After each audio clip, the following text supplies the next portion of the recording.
வணக்கம் நண்பர்களே.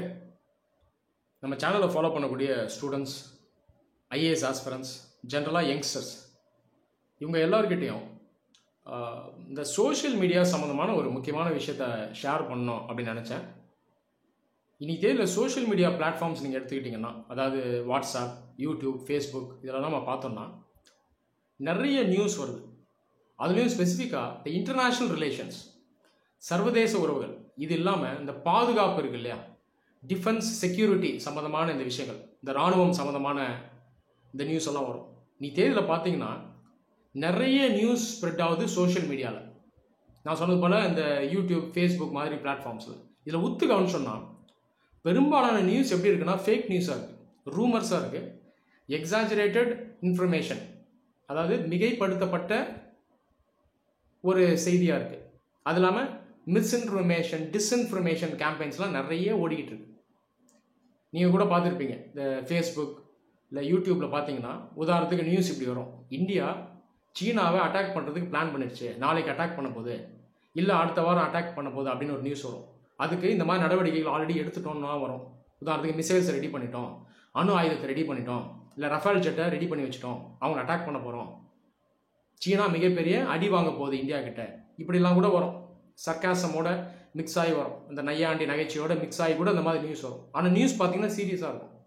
அதே போல் மற்ற நாடுகள், உதாரணத்துக்கு பாகிஸ்தான் இந்தியாவை அட்டாக் பண்ண போகுது, நாளைக்கு அட்டாக் பண்ண போகுது, அடுத்த வாரம் அட்டாக் பண்ண போகுது, ட்ரோனை வச்சு அட்டாக் பண்ண போகுது, மிசைலை வச்சு அட்டாக் பண்ண போகுது, அணு ஆயுதத்தை வச்சு அட்டாக் பண்ண போகுது, இப்படிலாம் நியூஸ் வரும்.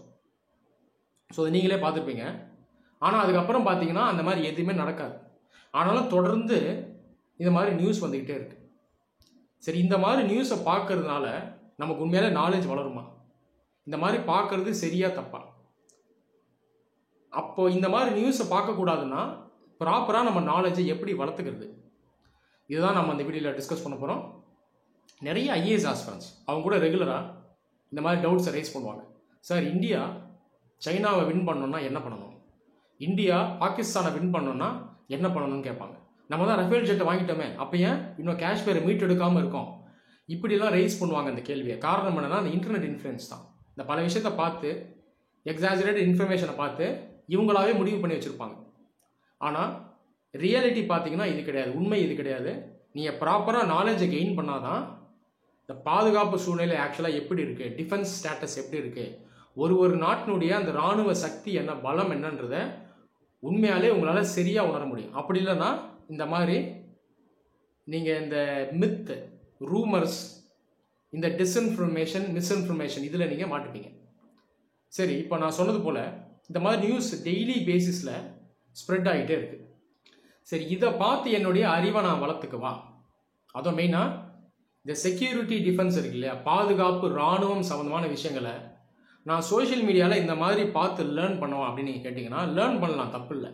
ஆனால் கரெக்டாக இன்ஃபர்மேஷன் கிடைக்குது, கரெக்டாக நாலேஜ் இருக்குன்னா நீங்கள் லேர்ன் பண்ணலாம். ஆனால் அன்ஃபார்ச்சுனேட்டாக 99% பார்த்தீங்கன்னா அந்த மாதிரி இருக்கிறது இல்லை. அப்போ நீங்கள் எதை வச்சு லேர்ன் பண்ணணும்? உங்களுக்குன்னு ஒரு ப்ளூ பிரிண்ட் இருக்கணும், ஒரு ஃப்ரேம் ஒர்க் இருக்கணும். அது எப்படி இருக்கணும் அப்படின்னா, இப்போ சைனா பாகிஸ்தான், இந்தியா பாகிஸ்தான், ரெண்டு நாடுகளோட சண்டை நடந்தால் எது ஜெயிக்கும்னு சொல்லி நீங்கள் மெக்கானிக்கலாக கால்குலேட் பண்ணவே முடியாது, ஓகேங்களா? ஆனால் ஓவரால் அந்த கண்ட்ரீஸ்னுடைய இந்த மிலிட்ரி ஸ்ட்ரென்த், டிஃபென்ஸ் ஸ்ட்ரென்த், இதை பற்றி நீங்கள் ஓவராலாக ஒரு ஐடியா வளர்த்துக்கணும், ஒரு பேட்டர்ன் உங்களுக்கு இருக்கணும். ஸோ அந்த பேட்டர்ன் என்னங்கிறத நீங்கள் முதல்ல லேர்ன் பண்ணணும். இப்போ முக்கியமான நாடுகள்லாம் இருக்கு இல்லையா, இதனுடைய மிலிட்ரி ஸ்ட்ரென்த், இராணுவ சக்தி நீங்கள் எடுத்து பார்த்தீங்கன்னா அப்ராக்சிமேட்டாக நீங்கள் ப்ராப்பராக நாலேஜ் வச்சுருந்தீங்கன்னா உங்களாலே சொல்ல முடியும். So Russia, America top most military powers. இன்னைக்கு கூட பார்த்தீங்கன்னா ரஷ்யா, அமெரிக்கா ஆல்மோஸ்ட் ரெண்டு பேரையும் மேட்ச் பண்ணுவாங்க மிலிட்ரி வைஸ். எக்கனாமி வைஸ் ரஷ்யாவால் அமெரிக்காவை மேட்ச் பண்ண முடியாது, பட் மிலிட்ரின்னு வரும்போது ரெண்டு நாடுகளும் மேட்ச் ஆகும். அடுத்தது நீங்கள் பார்த்தீங்கன்னா யூகே, அதாவது பிரிட்டன் வரும், அடுத்து ஃப்ரான்ஸ் வரும், அஞ்சாவது யார் வருவோன்னா சைனா வரும், ஆறாவது கண்டிப்பாக இந்தியாவை நம்ம சொல்லலாம். அதுக்கப்புறம் 6வது, 7வது, 8வது இடங்களில் பார்த்தீங்கன்னா முன்ன பின்ன நீங்கள் யாரை வைக்கலாம்னா பாகிஸ்தான், இஸ்ரேல், நார்த் கொரியா இவங்களை நீங்கள் வைக்கலாம். அதுக்கப்புறம் யூரோப்பியன் ஸ்டேட்ஸை நீங்கள் வைக்கலாம், உதாரணத்துக்கு ஜெர்மனி, இட்டாலி, இந்த நாடுகளை வைக்கலாம். இதுலேயும் நீங்கள் ஒத்து பார்த்தீங்கன்னா இந்த ஜெர்மனி, இட்டாலி போன்ற நாடுகள் இவங்களும் மிலிட்ரியில் ஸ்ட்ராங் தான். ஆனால் இவங்ககிட்ட நியூக்ளியர் வெப்பன்ஸ் கிடையாது, நான் நியூக்ளியர் வெப்பன் ஸ்டேட்ஸ். அப்போ நீங்கள் ப்ராப்பராக நாலேஜ் கெயின் பண்ணிங்கன்னா உங்களுக்கு இந்த நாலேஜ் வந்துடும். நீங்கள் இந்த மாதிரி சோஷியல் மீடியாவில் போய் கண்டதையும் ரேண்டமாக லேர்ன் பண்ண வேண்டிய அவசியம் இருக்காது. இந்த ஃபஸ்ட்டு 5 பிளேஸ் நான் சொன்னேன் இல்லையா, அந்த 5 நாடுகள் அமெரிக்கா, சீனா, ரஷ்யா, ஃப்ரான்ஸ், பிரிட்டன், இவங்க 5 நாடுகள் யார் நீங்கள் ஒத்து பார்த்தீங்கன்னா 2ஆம் உலகப் போரில் இதில் முக்கியமான வெற்றியாளர்கள் இவங்க தான்.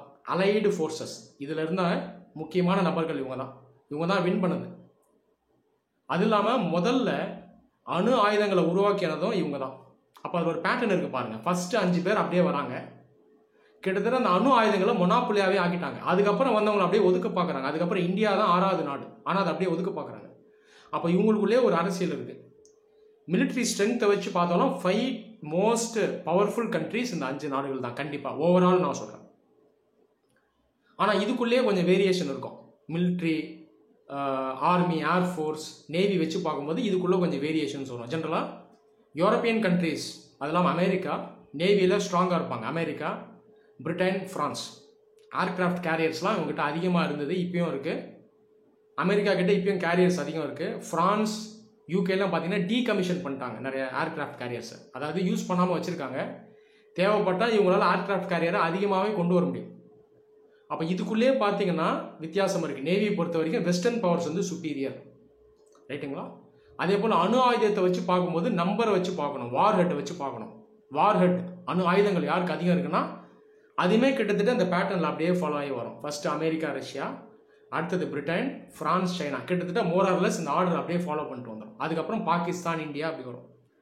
அப்போ இந்த மாதிரி நீங்கள் ப்ராப்பராக புரிஞ்சு படிக்கணும். சர்வதேச உறவுகள், இராணுவம் எல்லாத்தையும் ஒட்டுமொத்தமாக புரிஞ்சு படிச்சிங்கன்னா உங்களுக்கே ஒரு ஐடியா கிடைச்சிடும். இந்த மாதிரி ஃபேக் நியூஸ், ரூமர்ஸ் இதெல்லாம் நீங்கள் நம்ப வேண்டிய அவசியம் இல்லை. அதே போல் இராணுவம்னு வரும்போது ஓவரால் பேட்டர்ன் பற்றி உங்களுக்கு நாலேஜ் இருக்கணும். மிலிட்ரி டெக்னாலஜி அந்த காலத்துலேருந்து எப்படி டிரான்ஸ்ஃபர் ஆகி வந்துச்சு அப்படின்ற ஒரு நாலேஜ் இருக்கணும். ஜென்ரலாக 2 பிளாக் நீங்கள் பார்க்கலாம். அந்த காலத்துலேருந்து 2ஆம் உலகப் போர் முடிஞ்சதுலேருந்து 2 பிளாக் இருந்தது. ஒன்று வெஸ்டர்ன் பிளாக், இன்னொன்று ஈஸ்டர்ன் பிளாக். ஈஸ்டர்ன் பிளாக் பார்த்தீங்கன்னா சோவியத் யூனியன் லீடர், வெஸ்டர்ன் பிளாக்குக்கு அமெரிக்கா லீடர். ஈஸ்டர்ன் பிளாக்ல அதுக்கப்புறம் சோவியத் யூனியன் உடஞ்சு போயிடுச்சு. இப்போதைக்கு ரஷ்யா தான் முக்கியமான நாடு. மிலிட்ரி டெக்னாலஜி எடுத்துட்டிங்கனாலும் ஒரு பேட்டர்னை நீங்கள் பார்க்கலாம். வெஸ்டர்ன் பிளாக்லேருந்து ஒரு சில வெப்பன்ஸ் பார்த்தீங்கன்னா அந்த வெஸ்டர்ன் பிளாக் நேஷன்ஸ்க்கு அப்படியே போயிருக்கும். உதாரணத்துக்கு F-16 ஜெட்டு பார்த்தீங்கன்னா அப்படியே வெஸ்டர்ன் பிளாக்ல இருக்க நேஷன்ஸ்க்கு விற்றுருக்கும். America, Turkey, Greece, Saudi Arabia அவங்களுக்கெல்லாம் விற்றுருப்பாங்க. அதே போல் ஈஸ்டர்ன் பிளாக் கண்ட்ரிஸ் பார்த்தீங்கன்னா ரஷ்யா கிட்டேருந்து மெயினாக வாங்கியிருப்பாங்க. அதாவது இதுக்கு முன்னாடி இந்த சோவியத் யூனியன் கிட்டேருந்து வாங்கியிருப்பாங்க. உதாரணத்துக்கு எஸ் சீரிஸ் மிசைல்ஸ், மிக் ஏர்க்ராஃப்ட் இதெல்லாம் பார்த்தீங்கன்னா ரஷ்யா கிட்டேருந்து மற்ற நாடுகளுக்கு இது போய் சேர்ந்துருக்கும். ஓகேங்களா? இப்போ இந்த பேட்டர்னை நீங்கள் அப்படியே கவனிக்கணும். சைனா, நார்த் கொரியாலாம் சோவியத் யூனியனோட மிலிட்ரி ரிசர்ச்லேருந்து இன்ஃப்ளூயன்ஸ் ஆன நாடுகள். அப்போ இதுக்குள்ளேயே அந்த பேட்டர்ன் இருக்கும். இந்தியா போன்ற நாடுகள்லாம் 2 பிளாக் கிட்ட இருந்தோம் நம்ம வெப்பன்ஸ் வாங்கியிருக்கோம். இதுக்கு முன்னாடி மெயினாக ரஷ்யா கிட்டேருந்து வாங்கணும், ஈஸ்டர்ன் பிளாக் கிட்டேருந்து வாங்கணும்.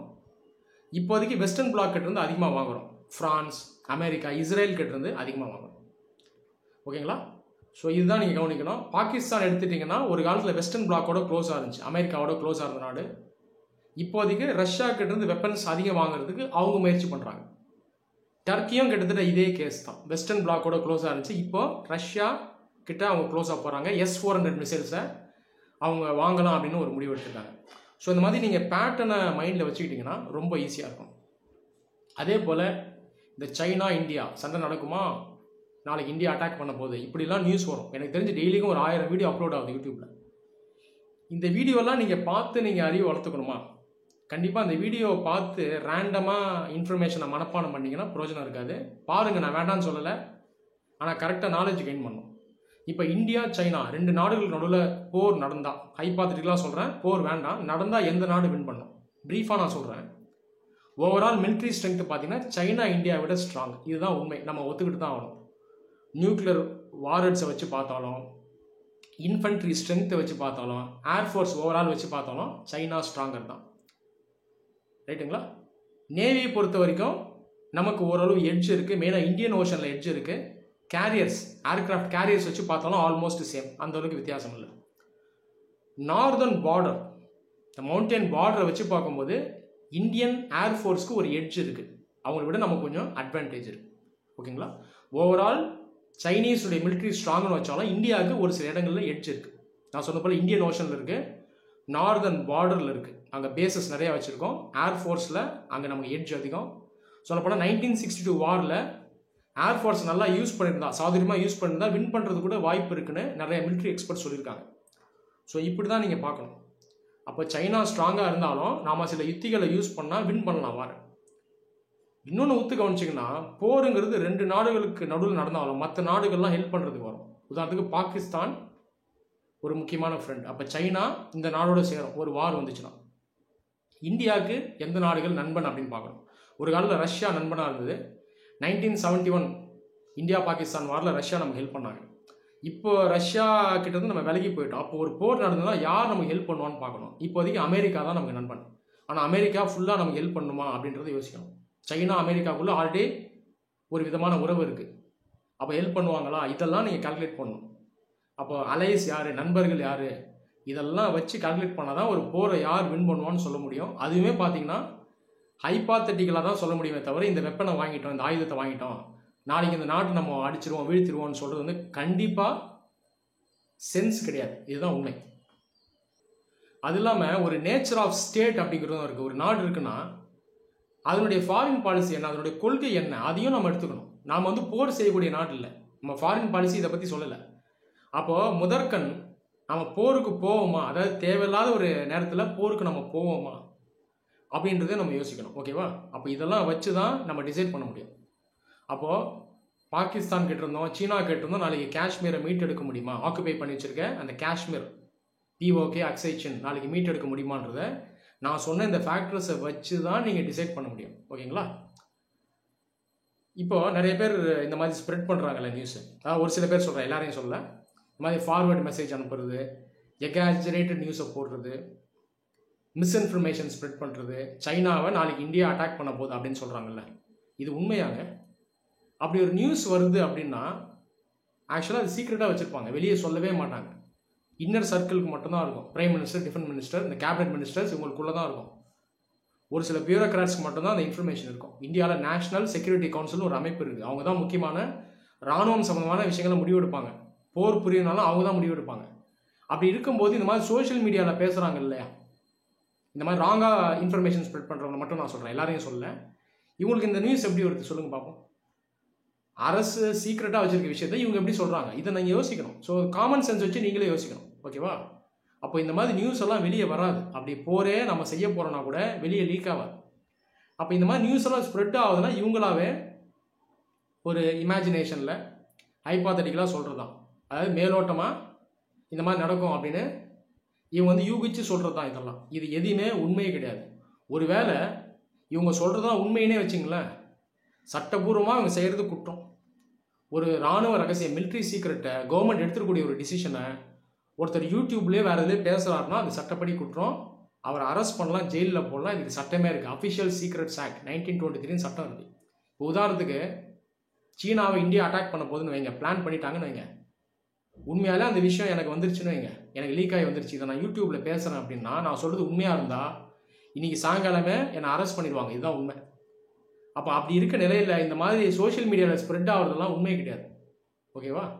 ஒரு அசம்ஷனில், ஒரு இமேஜினேஷனில் இவங்கெல்லாம் பேசுறது தான். ஜென்ரலாக நீங்கள் பார்த்தீங்கன்னா ஓவராலாக ஜென்ரலாக பேசியிருப்பாங்க. இது எதுவுமே நடக்காது, நீங்களே பார்த்துருப்பீங்க. ஓகேவா? ஸோ இதுதான் நீங்கள் புரிஞ்சுக்கணும். சரி, இப்போது ப்ராப்பராக நான் நாலேஜ் எப்படி வளர்த்துக்கிறது அப்படின்னு கேட்டிங்கன்னா பெஸ்ட்டு பார்த்தீங்கன்னா புக்ஸ் தான். ஸ்டாண்டர்ட் சோர்ஸ்லேருந்து நீங்கள் படிக்கணும். ஒருவேளை நீங்கள் அட்வான்ஸ்டாக இராணுவம் சம்மந்தமான விஷயத்தை நீங்கள் லேர்ன் பண்ணோன்னா இந்தியாவில் மிலிட்ரி எக்ஸ்பர்ட்ஸ் அவங்க நிறைய புக்ஸ் எழுதியிருக்காங்க, ஆத்தர்ஸ் இருக்காங்க, அதை வாங்கி படிங்க. இது மாதிரி ஆர்மி ஜென்ரல்ஸாக இருந்தவங்க அவங்க எல்லாமே நிறைய ஆர்டிகல்ஸ் எழுதியிருக்காங்க. இதெல்லாம் கூகுள் சர்ச் பண்ணி நீங்கள் பார்க்கலாம். புக் வாங்கணும் கூட அவசியம் இல்லை. ஸோ இவங்களுடைய அந்த வியூ ஒப்பீனியன் பார்த்தீங்கன்னா ஜெனுவனாக இருக்கும். இவங்கெல்லாம் இராணுவத்தில் வேலை செஞ்ச அதிகாரிகள், நாட்டுப்பற்று உடையவங்க, உண்மையாக சொல்கிறவங்க. இந்த மாதிரி ஆர்டிகல்ஸை பாருங்கள், கூகுளில் சர்ச் பண்ணுங்கள், சர்ச் பண்ணி பாருங்கள். ஓப்பன் சோர்ஸ்லேயே நீங்கள் எடுத்து படிக்கலாம். இதில் நாலேஜை வளர்த்திங்கன்னா பெட்டராக இருக்கும். அதே போல் பேசிக் சோர்ஸ் வந்து பார்த்தீங்கன்னா புக்கு தாங்க பெஸ்ட்டு. ஸ்கூல் புக் எடுத்துங்க, என்சிஆர்டி புக் எடுத்துக்கலாம். உதாரணத்துக்கு இன்டர்நேஷனல் ரிலேஷன்னா புக் இருக்குது, ஒரு 12ஆம் கிளாஸ் புக் இருக்குது, அழகான புக் இருக்குது, எடுத்து பாருங்கள். அழகாக நாலேஜை வளர்த்துக்கலாம். ஓகேங்களா? இந்த +2 என்சிஆர்டி புக், இந்த உலக அரசியல்னு ஒரு புக் வரும், அதை எடுத்து பாருங்கள். அதே போல் இந்த வேர்ல்டு ஹிஸ்ட்ரி, அதுக்கும் அழகாக என்சிஆர்டியில் புக் இருக்குது, இந்த 12ஆம் கிளாஸில் புக் இருக்குது. வேர்ல்டு ஹிஸ்ட்ரி புக் இருக்குது, அதை எடுத்து படிங்க. நல்லா லேர்ன் பண்ணலாம், நிறைய விஷயங்களை லேர்ன் பண்ணலாம். கொஞ்சம் அட்வான்ஸ்டாக நீங்கள் போகணுன்னாலும் புக்ஸ் இருக்குது. வேர்ல்டு ஹிஸ்ட்ரி பார்த்தீங்கன்னா ஜெயின் அண்ட் மாத்தூர்னு ஒரு புக் இருக்குது. ஒரு எக்ஸாம்பிள் தான் சொல்கிறேன், இன்னும் கூட நிறையா புக்கு மார்க்கெட்டில் இருக்குது. சிம்பிளாக இருக்கும் அந்த புக்கு, விலையும் அவ்வளோ இருக்காது. ஒரு 200 300 அந்த புக்கு கிடைக்கும். தேவைப்பட்ட லைப்ரரியில் கூட நீங்கள் போய் உட்காந்து படிக்கலாம். இந்த மாதிரி படிங்க. ஆண்ட்ரூ ஹேவுட் அப்படின்னு ஒரு புக் இருக்குது. இது பார்த்தீங்கன்னா உலக அரசியலுக்கான புக். இந்த புக்கையும் வாங்கி படிக்கலாம். ஸோ இது மாதிரி ஆத்தென்டிக்கான சோர்ஸ்லேருந்து எடுத்து படிங்க, புரியுதுங்களா? ஃபிலாசபிஸை படிக்கணும், ஐடியாலஜிஸை படிக்கணும். கோல்டு வார்னா என்ன, அதுக்குள்ளே இருந்த அந்த கொள்கைகள் என்ன, ஐடியாலஜிஸ் என்ன, இதெல்லாம் அதை டிஸ்கஸ் பண்ணியிருப்பாங்க. ஸோ இந்த மாதிரி நீங்கள் படிச்சிங்க அப்படின்னா குழப்பமே வராது. சோஷியல் மீடியா மூலமாக கண்ட விஷயங்களை நீங்கள் மைண்டில் போட்டுக்க மாட்டீங்க. ஒரு விஷயம் என்ன நடக்கும்னா உங்களாலே சொல்ல முடியும், ஓவரால் நாலேஜை வச்சு ஈஸியாக சொல்ல முடியும். ஓகேவா? நாளைக்கு காஷ்மீரை இந்தியாவில் மீட் எடுக்க முடியுமானா உண்மைன்னா கண்டிப்பாக அவ்வளோ சீக்கிரமாக மீட் எடுக்க முடியாது. இராணுவத்தை வச்சு மட்டுமே மீட் எடுக்க முடியாது, இதுதான் உண்மை. ஸோ ப்ராப்பராக நாலேஜ் இருக்கவங்க இப்படி தான் பேசுவாங்க. ஏன்னா சவால்கள் நிறையா இருக்குது. சைனா அவங்க ஆக்குபை பண்ணியிருக்காங்க, பாகிஸ்தானும் ஆக்குபை பண்ணியிருக்கு, அமெரிக்கா பார்த்தீங்கன்னா அவங்களுடைய ஆதிக்கமும் இந்த இடத்துல இருக்குது. ஓகேங்களா? பாகிஸ்தானுக்கு சப்போர்ட் பண்ணக்கூடிய ஒரு நாடு அமெரிக்கா. இராணுவ ரீதியாக சீனா நம்மளோட ஸ்ட்ராங்காக இருக்குது. அது இல்லாமல் நியூக்ளியர் வெப்பன்ஸை நம்ம எப்பவுமே ஃபஸ்ட்டு யூஸ் பண்ண மாட்டோம். நோ ஃபஸ்ட் யூஸ், இதுதான் நம்மளுடைய கொள்கை. இவ்வளோ விஷயங்களை படிச்சிங்கன்னா தான் உங்களால் சொல்ல முடியும். ஓகேவா? அப்போ இந்த ஓவர் நைட்டில் இந்தியா மற்ற நாடுகளை போய் அட்டாக் பண்ணுறது, மற்ற நாடுகள் இந்தியாவை அட்டாக் பண்ணுறது, இந்த மாதிரி எல்லாம் ரூமர்ஸ் வருது சோஷியல் மீடியாலாம். தயவு செஞ்சு இதில் இன்ஃப்ளூயன்ஸ் ஆகாதீங்க. ஒருவேளை ஸ்பெசிஃபிக்காக ஏதோ அக்ரிமெண்ட்டை பற்றி பேசுகிறாங்க, இராணுவம் சம்மந்தமான ஏதோ ஒரு விஷயத்தை பற்றி பேசுகிறாங்கன்னா அதை கேளுங்க, வேண்டான்னு சொல்லலை. ஆனால் அந்த ஜென்ரலைஸ் பண்ணுறது, மிஸ்இன்ஃபர்மேஷன் ஸ்ப்ரெட் பண்ணுறது, ரூமர் ஸ்ப்ரெட் பண்ணுறது, எக்ஸ்பர்ட் ஒப்பீனியன் சொல்கிறது, இது எதுவுமே உண்மையே கிடையாது. நான் சொன்னது போல் அப்படி ஒருத்தர் உண்மையாலே சீக்ரெட்டை சொல்கிறாருன்னா நீங்கள் சாயங்காலமே அவர் அரெஸ்ட் பண்ணுவாங்க, அஃபிஷியல் சீக்ரெட் ஆக்ட்ஸ் கீழே. அதனால் இந்த யூடியூப்பில் பேசுகிறது, இந்த வாட்ஸ்அப்பில் ஃபார்வர்ட் மெசேஜ் வர்றது, ஃபேஸ்புக்கில் சொல்லப்படுறது, இது எதுவுமே கண்டிப்பாக உண்மையாக இருக்காது. ஏன்னா இந்தியா போர் புரிய போகுதுன்னா நான் சொன்னது போல் டாப் சர்க்கிளுக்கு மட்டும்தான் அந்த விஷயம் தெரியும். இந்த பிரைம் மினிஸ்டர், டிஃபென்ஸ் மினிஸ்டர், இவங்களுக்கு மட்டும்தான் அந்த விஷயம் இருக்கும். தவிர இதை தாண்டி வருது ஒருத்தங்க பேசுகிறாங்கன்னா கண்டிப்பாக அது உண்மையாக இருக்காது. அதனால் தயவு செஞ்சு இந்த மாதிரி விஷயங்களை கேட்டு உங்கள் நேரத்தை வீண் பண்ணாதீங்க. இருக்கிற நாலேஜும் வீணாக போயிடும். அதனால் நான் சொன்ன மாதிரி ஸ்டாண்டர்ட் சோர்ஸஸ்லேருந்து உங்களுடைய நாலேஜை கெயின் பண்ணிங்கன்னா இது ரொம்பவே யூஸ்ஃபுல்லாக. நன்றி.